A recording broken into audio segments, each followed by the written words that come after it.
What's up, fellow lords of gaming, and welcome back to another episode of Marvel Future Revolution. So after last night's chilling with Danny Koo session, we basically got information about the most recent update that's coming to the game. You can look at this as a good thing, or you can look at this as a bad thing. And that's the bad part about it, is that I think there's going to be a lot of mixed reactions to this incoming update. And let me jump in and show you what I mean by that. So basically, over on Instagram, they made the post there about the I think agents check out the latest teaser video from Marvel Future Revolution's Marvel update. There are two new powerful companions. Hulk and Thor join the battle. Magneto, the master of magnetism, has also appeared. Do you have what it takes to defeat him? Magneto looks awesome, but you can see from if you scroll through these comments, you can see that they're not listening to the player base. The tone deafness of what's happening with what's going on with this game is beyond me. So in 7 months, we've basically had, so from last July, when the game soft launch released, or let's just call it what it was when it released, we've had one new playable character in Magic, and a lot of players weren't even ecstatic about her coming to the game, which they should have anticipated and expected. And if they didn't, they really don't know the property for which they're creating content. So you can go through that and you can see that it's not much different across their other social media blades as well. Like, I mean, if you look, yeah, it's not very much different. Like, it's pretty much the same song and dance on every place. People are just not happy that we're not getting new characters for a game that largely center around new characters and collectible tunes. And literally the fact that when you think about it, they want us to move towards squad-based content, and people want characters. They want characters. That's essentially what it is. But it's neither here nor there, I guess. Let me see how to say this best for you guys.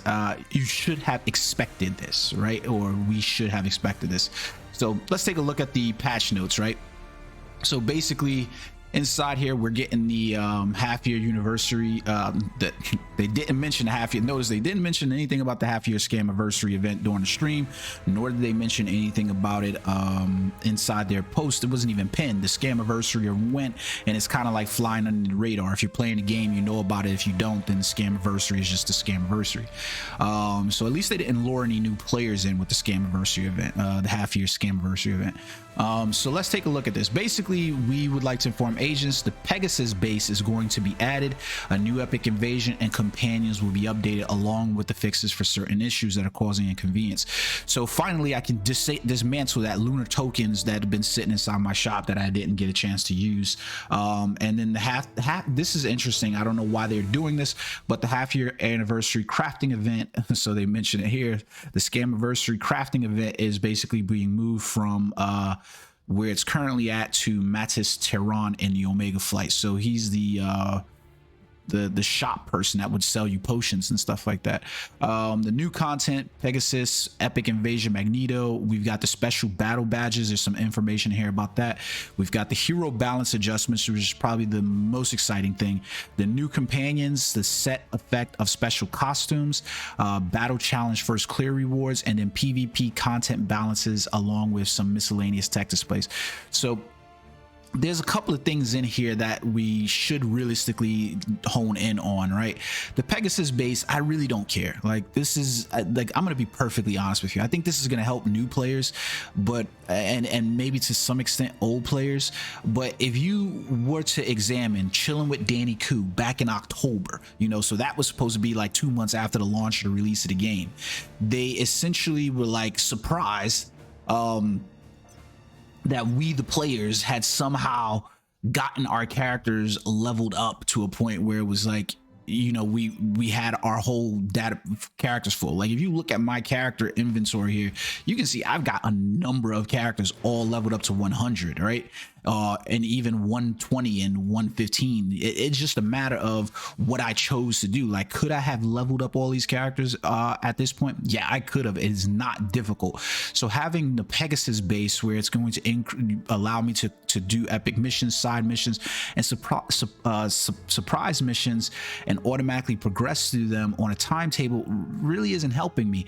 And even worse about this is, I really want you to understand, it's kind of weird for a mobile platform game, because who's legitimately sitting inside a mobile platform game at this point in age for 20-30 minutes while surprise missions and things like that complete? You know, like, all right, I guess, whatever. Hopefully it doesn't require my phone to be on the whole entire time, and it just operates in the background in time. So we'll see. I'm really not that concerned with Pegasus base. They have the expedition guide acquisition. So basically these are needed to use to be done. And here goes the big part, right? That it goes back to them not listening.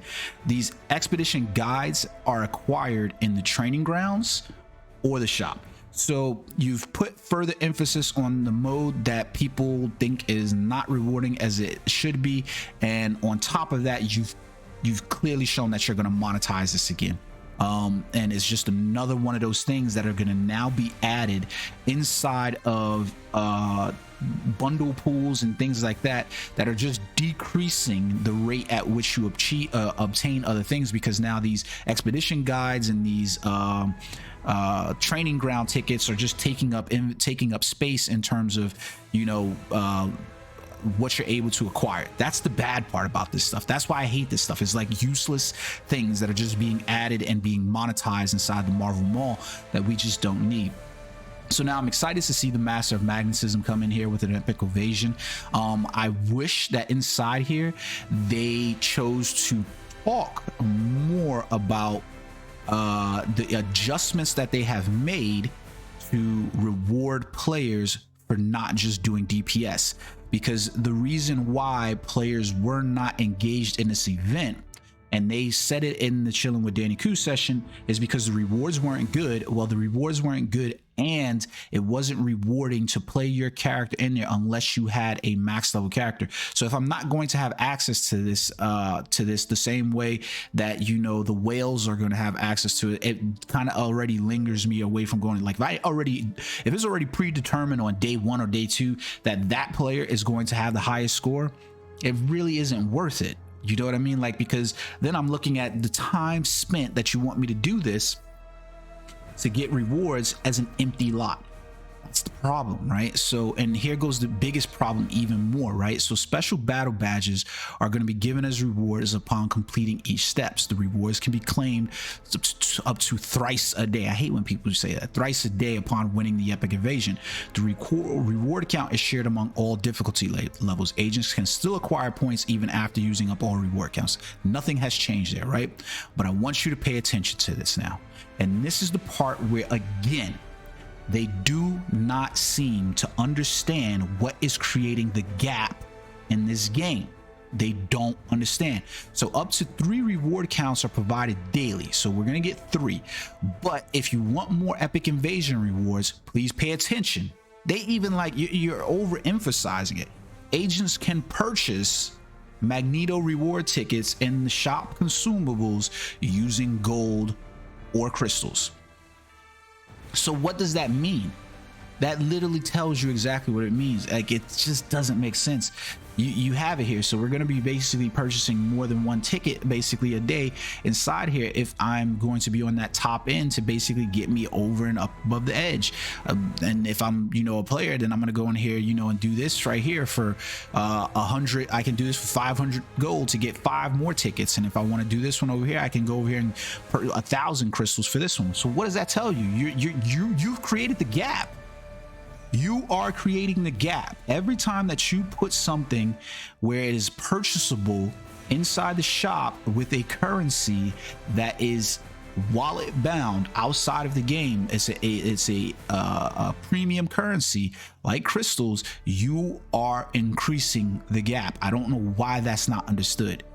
A gap will always exist when rewards are given upon wealth. That's the truth. It just is. It's a simple truth. Some people might not like to hear that, but that's the truth. So the special battle badges are higher and more powerful than the existing Blitz, Omega War, and Dark Zone badges, right? So obviously now, right, you're saying it. So if I know that other people are going to get more access to these things because of wealth, then, and those badges are better than the ones that exist in these other playable modes, you know what's going to happen. Then this mode is going to get played more. And they already said it's not a highly played event mode right now. So it's kind of weird, right? The special badge acquisition can be crafted in the workshop by consuming these materials. Starting with 2-star special badges, agents can acquire by common materials and lower grade special badges as crafting materials. So you can see some of the things that they're basically asking. These are all materials that are going to probably need to be obtained from inside of the Epic Invasion, because unstable convergium and gold, yeah, but the battle badge alloys and magneto seals, unless they're coming from the training grounds, they're most likely going to be limited inside there. So you can see that they're also going to be special badged up 6-star to 5-star. So the color of the core socket may change when crafting a special battle badge, which is bullshit. The battle badge alloy is a common material for crafting special battle badges. So it's only in new Epic Invasion seasons in the future, and then so you're basically going to be able to continue to increase these battle badges. Here goes the bad part about this, right? Notice what they put in here. The color of the core socket may change when crafting a special battle badge. Why did you add another layer of RNG on here? It'd be like, hey, I've obtained my battle badge that I wanted, and now I go in there to craft it and, you know, change it and upgrade it, and now the core sockets change. That's part of the problem. Is we already going to have to deal with, I get you're dissuading people at the start. I already get the battle badge, then I got to deal with the RNG of the stats of the battle badge to see whether it's good. Then I got to deal with the core sockets to see if the core sockets are good. Now you're telling me that those things that so I might get excited that I got the special battle badge, and now I lose my excitement because when I go to enhance it or craft it, then it's going to change on me. So now I'm pissed off because the time that I just invested in it, the time, the skill that I just invested in it is completely out the window because now it's all up to RNG. So this may change my configuration of my character because I was really looking forward to that green, and instead of green, now I've got yellow. What part of this do you guys not understand? I am 100% certain that we're dealing with the JV development team over there. So let's talk about this. So you can see what the battle badges effects are going to be. Basically, fatal attractions are going to be added to it. So +1 for 6-star, and you can see basically it's a scale that you're going to get here. Whereas wind stamina is 100% to 80% or higher.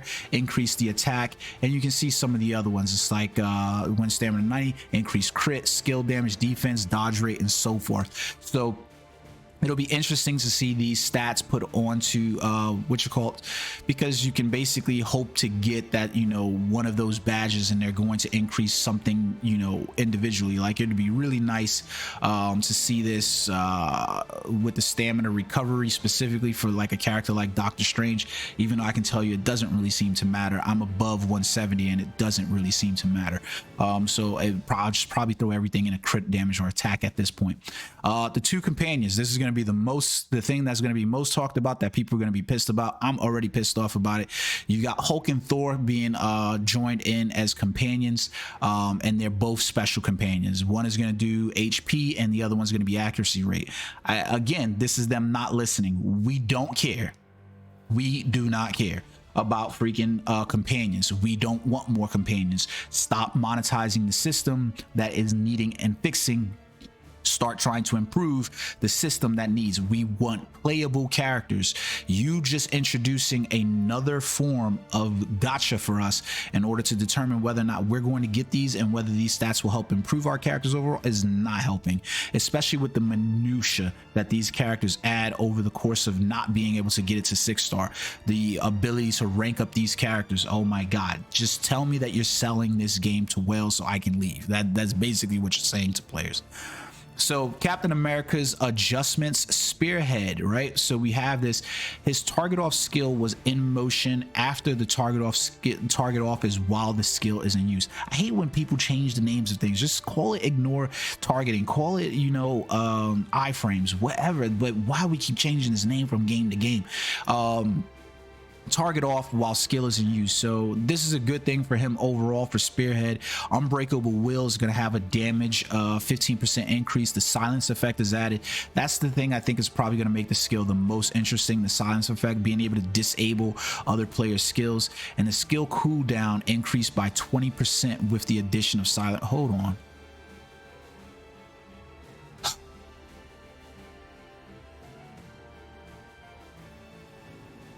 Why? I'm sorry. Why did you increase the skill cooldown by 20% with the addition of the silence effect? Did you think that the silence effect lasted that long that it warranted a skill cooldown increase of 20%? Really? I get that you don't want players to be able to just willy-nilly just smack down silence effect after silence effect after silence effect. Jesus Christ. Okay, so provoke effect applied for 3 seconds during defense motion, and then we get the decreased cooldown for 5 seconds on captain's provocation, and increase the area of provoke and improve the skill motion delay, while his ultimate skill has an increase on the area of provoke as well. So this should be good for him overall. Now you can see here he's getting his unyielding wheel specialization change to, he's going to become immortal for 3.85 seconds upon sustaining fatal damage, preventing HP from falling below 15% and decreasing all skill cooldowns by 50%. Okay, this is a cool skill, but when you consider the fact that this has a 600-second cooldown, what the fuck? This is like a pretty much like a one-off, right? And here goes the bad part about this and being a one-off, right? Is that it's a one-off skill that is basically going to be used like an ultimate, but it's one of those skills that becomes highly specialized, because now you're looking to see Captain America hits that falling below 15%, and you're like, okay, he gets the one chance to just kind of fight back. Yeah, I'm interested to see how it plays. I'm getting a little upset just because I see how specialized the skill is going to pair out, and so I don't really play Captain America to know whether or not this is a good thing, but I can tell from the wording that this does not look good, because you're talking about I'm immortal for 3.85 seconds, and that 3.85 seconds is worth 600-second cooldown. I just don't see it. So all he's immortal for is for 3.85 seconds. I have to see how this pairs with his other skills and his ability to recover HP. And then his shield battle preparation applies 10% of defense as defense rate per 10,000, decreases damage received by 30% when successfully defending. So the max defense rate is capped at 20%. So we'll have to see how these two pair together. I guess I really probably would need to do a thing with some of the other companions. Doctor Strange, however, I know about. So we get an added 15% increase in melee damage decrease for 3 seconds after using the skill. So why it's so worded like that, I have no clue. Basically, it's a melee damage decrease for 3 seconds. It's a 15% melee damage decrease for 3 seconds after using the skill. Then they're talking about Avenging Illusion. Who the fuck is using this? Increased area of provoke. Bladed defense can be cast regardless of target location. Who the fuck is using this? So 2 skills that I don't know anybody that's using, because you're damn sure as hell not going to use this over some of the other skills available to Doctor Strange. I'm gonna jump in here while we do this and talk about this, right? Because I feel like I need to, so we can legitimately talk about this with Doctor Strange. Who is using Avenging Illusion or Bladed Defense? I'm dying to see how the new cast works, but whatever, it is what it is, right? So, but I have no fucking clue who's using those skills. Who's using Bladed Defense and who's using Avenging Illusion? Who? Oh, I don't know who. So then they've improved the skill motion delay. Just say you improved the skill animation. What is this? I really don't understand. Book of Ashanti, his Ashanti Assault, 7 Rings of Ragador, Ring of Repulsion, Gateway is Summoning, Gateway Launch, and then his ultimate skill, Soul Sunderer, has basically, they've improved the skill animations on those. But going back to this Eldritch Sword thing, right? This is his Bladed Defense skill inside here. So who is using that skill over Tower of Mandalas? Who? Please tell me. I would love to know. Going to his Vishanti Assault skill, I think it was the Avenging Illusion. Where was that? No, his Avenging Illusion is on his Astral Projection skill. So you can see this skill right here. It's got a 40.2 second cooldown. We talked about this, and has required stamina 23. Nobody is using this skill, so it's nice that the provoke skill is basically gonna be added in there, so that way characters have to go and target that character. So we'll see how that actually plays out. Maybe it becomes a usable character, but I can't see anybody using Bladed Defense over Tal Mandalas. You're asking for a skill that's basically giving you taking away your attack, which is what this game is saying, by just for the opportunity for you to decrease guard damage. There's no provoke on this skill that's forcing an enemy to come into you. So maybe adding provoke onto this would have been nice, so that way players are forced into the blades, but that's not what you said. So we'll have to see how that pans out. But Book of Ashanti, the Vishanti Assault, so you already said there was going to use that. The Rings of Ragador, Gateway Summoning, those are improved skill delays. Then we talk about Doctor Strange's specializations. So the skills over here that they're going to change is going to be this one right here. White Magic Ether is instead of having the increased immunity rate, what they've said for this skill is when attacking a debuffed target, additionally increases guard damage received by 30% and guard gauge recovery time by 30% for 8 seconds. So instead of having this, basically when we debuff a character, I still don't know how many debuffs we actually have in our skill rotation. I've actually got a spreadsheet here that I created with Doctor Strange's skills, and literally I have all of the the instances of here. So snare, you can see it here, decreases HP recovery and dimensional collapse, confuse, glare, confusion, provoke, decrease HP recovery. These skills, however, are coming on skills that no one is using. So when you look at the Mystic Arts class skills, you notice there are no debuffs. There are no debuffs, and that's largely where people are using the skills. Now Soul, Astral Walk, Soul Predator, Astral Walk, those are skills that people are using, but we'll have to see how that pans out, right? So when attacking a debuff target, additionally increases guard damage. So this is nice that we're going to be doing more guard damage. It puts us into that support role in the first place. But then we get Dark Magic Shifting Sands as well, which is down here. Where is it at? No, not that one. I feel like I missed it and then click on it. Where are you at? Where the fuck are you at? Now I'm lost. I'm lost. I thought I had it. Here we go. In Shifting Sands. See, I didn't even know where it was. That's how often I use that goddamn skill. This one is going to have a 100% chance to apply 1 stack of Dimensional Fragment on the target upon landing a Mystic Arts class skill. So this one is going to probably pair nicely. You can probably do that. And when attacking a target with 5 stacks of Dimensional Fragment, it ignores the target's guard and banishes them to the mirror dimension for 2 seconds. That's it, just 2 seconds. So it's basically like the way it looked inside the trailer. It basically looks as if though it's basically going to be basically like a stun, a simple stun, because they're excluded from battle. There's a moniker that goes above them, but who the fuck knows what the hell that means. It basically looks like a 2-second stun. Character can't do anything for 2 seconds. Yeah, I don't know, man. I don't know. It sounds nice because we'll have the 5 stacks on them and it ignores the target's guard, which is nice, but we'll see how it works out in play. But they had some nice adjustments, and I want to credit them for taking the chance to try to do these things, but I just don't think that it wasn't quite all there. And then the last thing they did is Dark Magic Ideal of the Destroyer over here. Instead of it being an increased skill cooldown by 15%, it's going to be an increased skill cooldown by 10%. So not too bad from there. The provoke effect that is going to be provided is going to actually force targets into attacking the character, so it doesn't make a difference whether. I would have liked to see provoke put on bladed defense.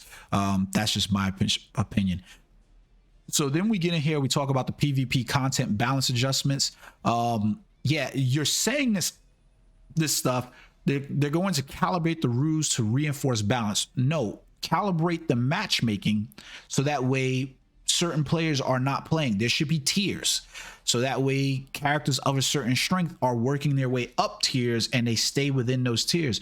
Go look at any freaking PvP game. This matchmaking, I don't know what you guys are doing, but it just doesn't make sense.